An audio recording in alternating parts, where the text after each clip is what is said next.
La plupart des gouvernements ne veulent pas reconnaître les villes, ne veulent pas reconnaître la contribution des villes, même si cette contribution est majoritaire à 60% dans le développement économique, ce qu'on appelle le GDP. Encore une fois, les villes ne sont pas reconnues. Les maires sont des sujets des États et n'ont pas droit au chapitre. Ce que nous négocions à ONU Habitat aujourd'hui avec ces élus-là, c'est de faire de telle sorte que les maires et leur organisation rentrent aux Nations Unies. Et là, on aura un débat.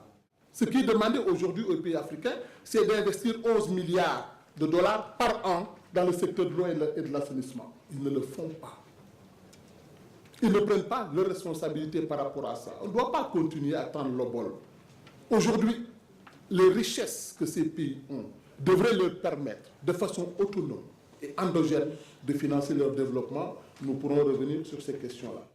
Notre expérience, par exemple, nous guide d'adopter et de reconnaître les certificats d'occuper, les permis d'habiter, les factures d'eau, d'électricité, les petits papiers, comme documents qui donnent droit à la ville et qui donnent droit à la vie. De notre point de vue, à ONU Habitat, les petits papiers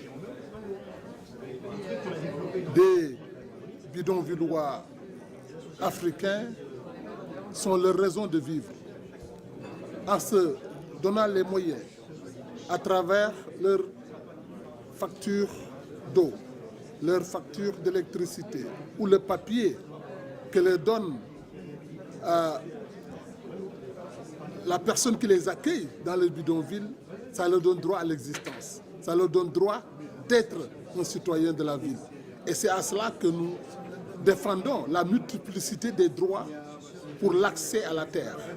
Pas seulement le titre foncier ou pas seulement la légalité que pose l'État pour pouvoir exister.